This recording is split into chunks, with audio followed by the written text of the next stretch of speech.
덕이 많은 사람이란 말을 듣고 저절로 마음이 움직인 적 있으신가요? 그건 말보다 기운이 깊기 때문일 것입니다. 이제 그 기운의 자취를 조용히 따라가 봅니다. 딱히 한 게 없는데 저 사람 옆에 있으면 마음이 편안해요. 그녀는 그렇게 말했습니다. 큰 말을 하지 않은데도 그 사람의 온기가 그 자리에 자연스럽게 깔진다고 했죠. 이런 걸 덕이 있는 사람이라고 하나요?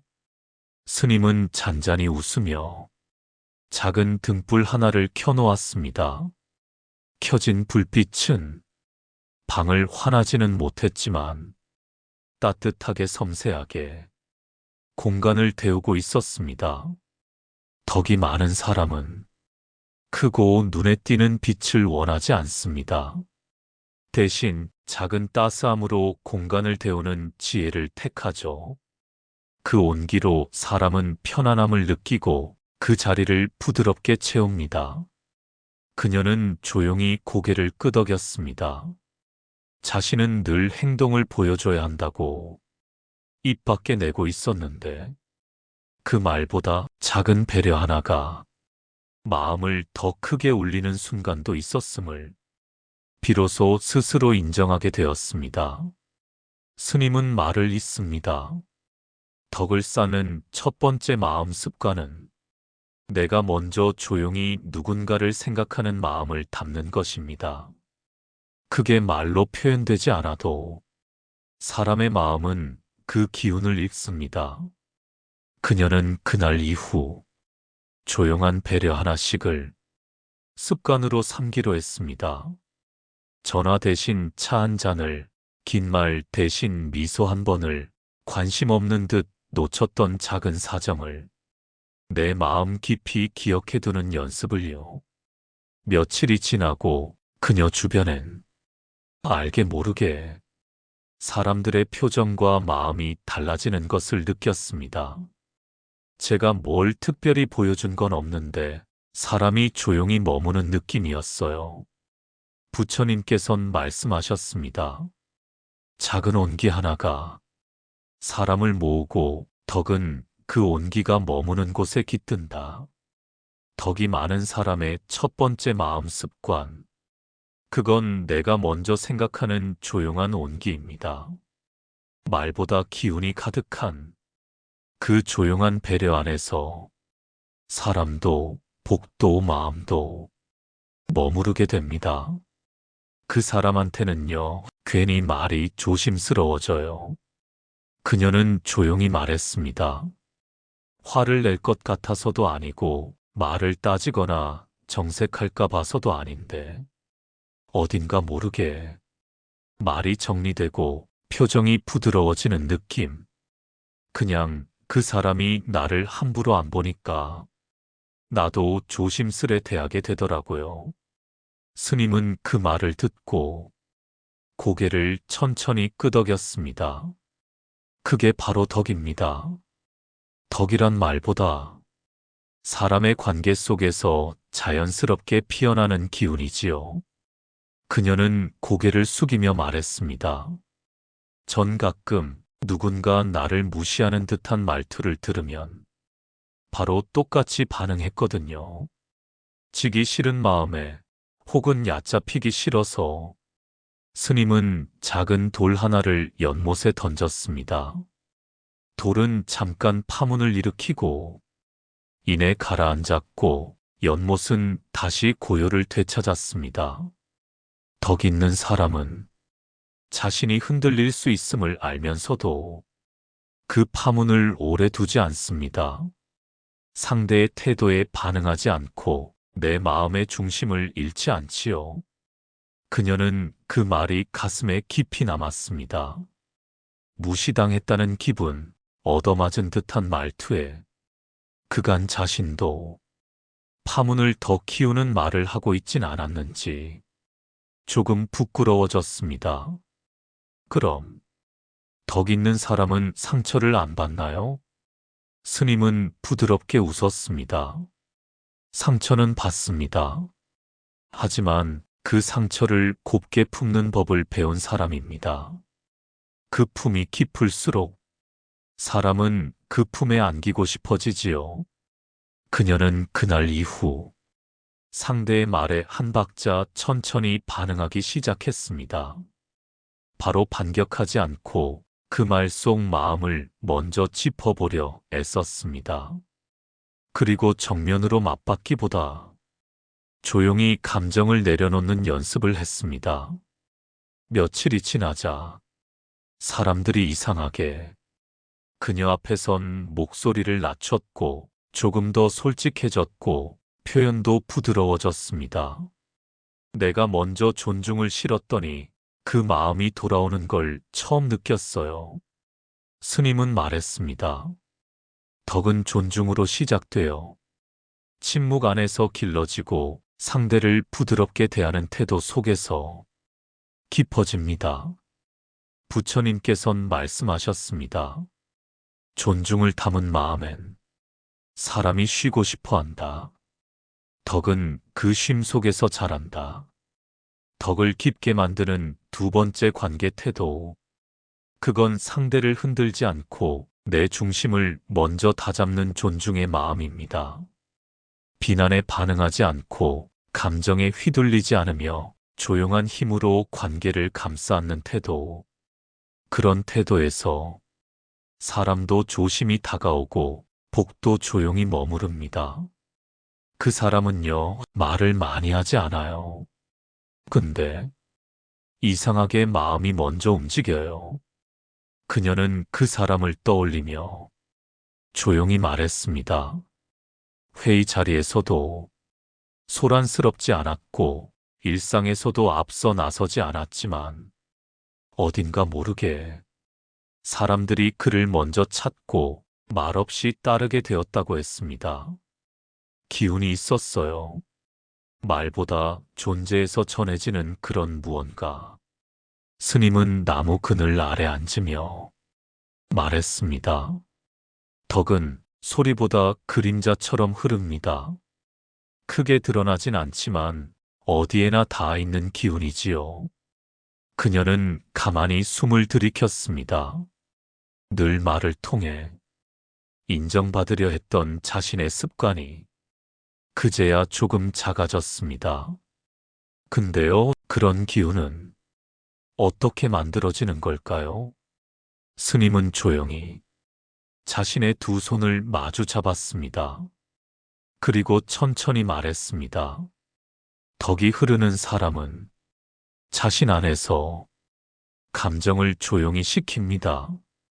감정에 급히 움직이지 않고 상대를 말로 이기려 하지 않지요. 그 침묵에서 기운이 맑아지고 존재가 단단해집니다. 그녀는 작게 숨을 내쉬며 그 말을 천천히 가슴에 담았습니다. 말을 줄이고 표정을 정리하고 조용히 마음을 바라보는 연습. 그게 덕이 흐르는 기운을 만드는 시작이라면 그건 누구든 오늘부터 시작할 수 있는 일이었습니다. 덕 있는 사람 곁은 왠지 따뜻한 온기가 맴도는 느낌이에요. 그게 말이 아니라 기운이라는 게 뭔지 조금은 알 것 같아요. 스님은 잔잔히 웃었습니다. 그런 기운은 누군가를 이기려 하지 않고 무엇을 차지하려 하지 않으며 늘 자신의 자리를 조용히 가꾼 사람에게서만 피어나는 향기입니다. 부처님께선 말씀하셨습니다. 말 없는 기운이 사람의 마음을 먼저 움직인다. 덕은 그 움직임에 실려온다. 덕이 흐르는 사람의 말 없는 기운. 그건 내면의 고요와 상대를 품는 마음이 만나서 생긴 향기입니다. 말로 설득하지 않아도 존재로 전해지는 온기. 그 온기가 머무는 사람 곁에 사람도 기회도 복도 자연스럽게 모여듭니다. 그 사람은요, 기회가 와도 자기 기준을 잘 안 흔들어요. 그는 그렇게 말했습니다. 상황이 바뀌어도 누가 뭐라 해도 자신이 옳다고 여긴 방향을 조용히 지켜내는 사람. 그래서 더 믿음이 간다고 했습니다. 그 사람 말 한마디엔 자기 삶이 그대로 담겨 있었어요. 스님은 그 말을 듣고 천천히 차를 따르며 말했습니다. 덕은 사람을 끌어당기는 힘이기도 하지만 사람을 지켜내는 기준이기도 하지요. 덕을 지키는 사람은 무엇을 가질 수 있느냐보다 어떻게 살아야 하느냐를 먼저 묻습니다. 그는 조용히 고개를 끄덕였습니다. 그동안 자신의 선택은 남들이 어떻게 볼까, 무엇이 더 이득일까를 먼저 고민해왔던 기억이 떠올랐기 때문입니다.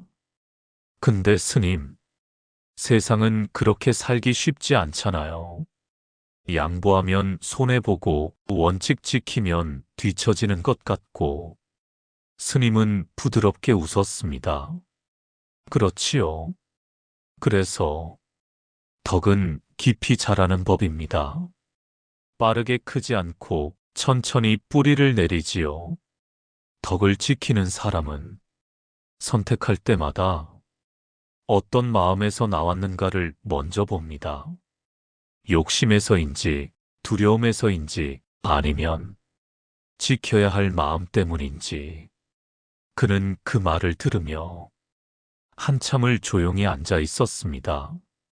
그동안의 많은 선택들이 결과보다 그 출발점이 중요했다는 걸 그제야 처음 느꼈기 때문입니다. 그날 이후 그는 선택의 순간마다 속으로 자신에게 한 문장을 건넸습니다. 이 선택은 내가 어떤 사람이 되고 싶은지를 보여주는가? 그리고 점점 선택은 단순해졌고 마음은 가벼워졌으며 주변 사람들도 그를 믿고 따르는 일이 많아졌습니다. 복이 들어온다는 느낌은 그 선택의 결과보다 마음의 흔들림이 줄어들면서 조용히 따라오는 거였어요. 스님은 말했습니다. 덕은 선택의 순간에 생기고 그 선택을 후회하지 않을 때 비로소 깊어집니다. 지키는 것이 힘들지만 지켰을 때 오는 고요한 복은 그 무엇보다 단단합니다. 부처님께선 말씀하셨습니다.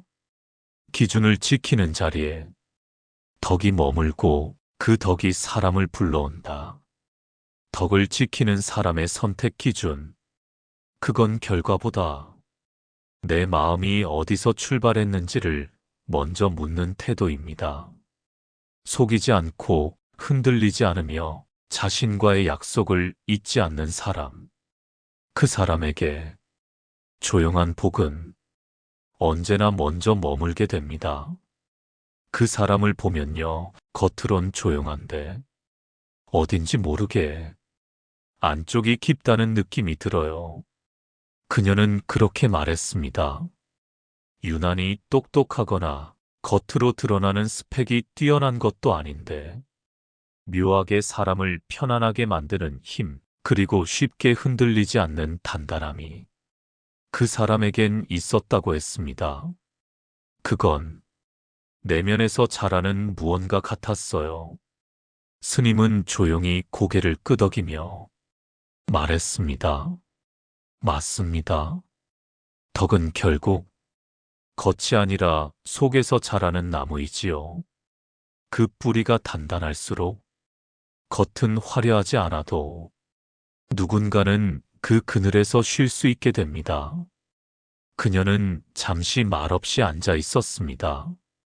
자신의 내면은 늘 외부의 기준에 휘둘렸고 다른 사람의 말 한마디에도 마음이 출렁였던 날들이 떠올랐기 때문입니다. 스님, 내면의 덕은 어떻게 키워야 할까요? 스님은 천천히 작은 연잎 하나를 건네주며 말했습니다. 이 연잎은 더러운 물 위에서도 자랍니다. 겉은 흐려도 속은 늘 맑은 물을 빨아들이고 있지요. 덕도 마찬가지입니다. 세상이 어지러워도 내 마음이 어디에 닿아 있는지가 그 사람의 깊이를 만듭니다.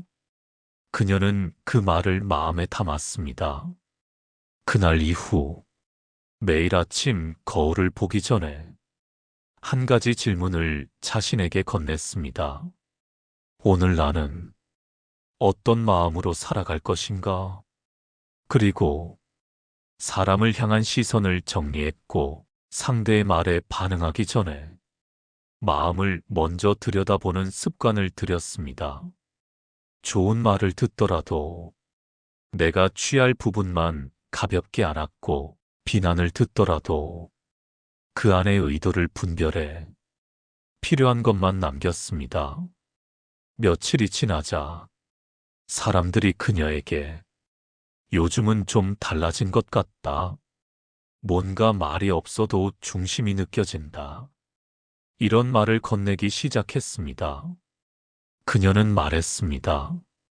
겉을 꾸미는 데 들이던 힘을 속을 정리하는 데 쓰기 시작하니 내가 나를 다르게 보게 되었고 사람들도 그걸 알아채기 시작했어요.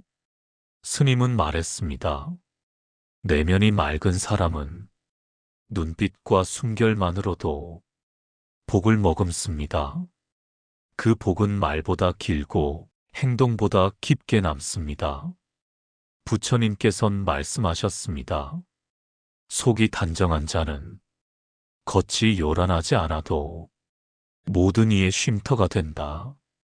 덕이 자라는 사람의 내면 습관, 그건 자신을 다듬는 조용한 질문과 흔들림을 알아채는 깨어있는 마음입니다. 그 안에서 덕은 조용히 숨을 쉬고 사람은 믿음을 느끼며 복은 머물 자리를 찾습니다. 그 사람은 다툼이 생겨도 절대 말을 세게 안 해요. 그는 낮은 목소리로 말했습니다. 속이 없는 것도 아니고 무조건 참기만 하는 것도 아닌데 신기하게도 분쟁이 생기면 사람들이 먼저 그를 바라보게 된다고 했습니다. 묘하게 갈등 속에서도 그 사람은 중심처럼 느껴졌어요. 스님은 고개를 끄덕이며 말했습니다. 갈등 속에서 자신의 감정을 부풀리지 않고 상대의 입장을 꺾지 않으려는 사람, 그 사람이 덕을 잃지 않는 사람입니다. 그는 잠시 조용해졌습니다. 갈등이 생기면 자신을 먼저 방어하느라 상대의 말이 잘 들리지 않았고 이기지 않으면 손해보는 것 같았던 수많은 순간들이 떠올랐기 때문입니다. 스님, 근데 갈등 상황에선 가만히 있으면 오히려 만만하게 보이지 않나요? 스님은 부드럽게 웃었습니다. 가만히 있는 것과 조용히 품는 건 전혀 다른 태도입니다. 만만해서 침묵하는 것이 아니라 나의 말이 상대를 해치지 않도록 말의 날을 갈지 않는 것이지요. 그리고 이렇게 덧붙였습니다. 덕이 있는 사람은 갈등을 이기려 하지 않고 관계를 지키려 합니다. 그 중심이 다르지요. 그는 그날 이후 갈등 상황에서 상대의 표정을 먼저 보기 시작했습니다. 마음의 높낮이를 가늠하며 한숨을 참고 말을 곱게 고르며 오래 기억되지 않을 말은 입 밖으로 꺼내지 않았습니다. 며칠이 지나자 사람들은 그를 부드럽지만 단단한 사람이라고 불렀습니다. 강하지 않은데 약하지도 않고 흔들리는 것 같지만 무너지지 않는 사람. 이기고 싶었던 순간을 지나치게 되니까 그 안에 있는 마음들이 보이기 시작했어요. 스님은 말했습니다. 갈등은 피할 수 없는 것이지만 그 안에서 내 덕을 잃지 않는다는 건 상대를 꺾지 않고도 자신을 지킬 수 있다는 믿음입니다. 부처님께선 말씀하셨습니다. 덜 말하고 덜 흔들릴수록 복은 머문다. 덕을 잃지 않는 사람의 갈등 태도. 그건 내가 옳다고 외치기 전에 상대를 안아보려는 시선, 이기려 하기보다 지켜내려는 마음입니다. 그 조용한 태도 속에서 상처는 작아지고 관계는 다시 이어지고 복은 그 자리에 소리 없이 내려앉습니다. 그 사람은 사람을 볼 때 뭔가 달라요. 그녀는 말했습니다. 흠을 먼저 찾기보다 가능성을 먼저 보고 과거를 따지기보다 지금의 마음을 보려 한다고 했습니다. 그 눈빛에선 묘하게 안심이 돼요. 내가 괜찮은 사람처럼 느껴지거든요. 스님은 조용히 미소 지으며 말했습니다. 덕은 마음에 머무는 것이 아니라 시선 끝에 머뭅니다. 사람을 어떻게 보느냐가 곧 그 사람의 그릇을 말해주지요. 그녀는 자신이 지나치게 사람의 단점에 민감했고 누군가를 대할 때 무의식 중에 평가하는 눈으로 보고 있었음을 조금은 부끄럽게 돌아보았습니다. 근데요, 상대의 좋은 면만 보려 하면 속을 수도 있잖아요. 스님은 고개를 끄덕이며 말했습니다. 그래서 덕 있는 사람은 좋은 면만 보는 것이 아니라 좋은 쪽으로 믿는 연습을 먼저 합니다. 상대를 바꾸려 하기보다 내 시선이 먼저 바뀌는 거지요. 그녀는 그 말이 오래 마음에 남았습니다. 그날 이후 사람을 볼 때 이 질문을 먼저 떠올렸습니다. 이 사람이 힘들었던 시간은 어땠을까? 어쩌면 지금 나보다 더 애쓰고 있는 걸지도 몰라. 그리고 그 시선은 표정에 담겼고 말투에 실렸고 조금씩 사람들과의 관계 안에 새로운 온기를 만들기 시작했습니다. 기억나요? 어느 날 후배가 조용히 말했어요. 선배 눈빛엔 괜찮다고 말해주는 힘이 있어요. 스님은 말했습니다. 덕은 무언가를 베푸는 것이 아니라 상대를 바라보는 눈빛 안에 쉼을 담아주는 것입니다. 그 눈이 사람의 마음을 풀고 복이 머무는 자리를 만들어주지요. 부처님께선 말씀하셨습니다. 따뜻한 눈빛 하나가 천마디 말보다 먼저 복을 데려온다. 덕이 머무는 사람의 시선, 그건 판단을 멈추고 존중으로 바라보며 가능성을 믿어주는 눈길입니다. 그 시선은 사람을 살리고 관계를 바꾸며 복이 머무는 자리를 조용히 밝히는 빛이 됩니다.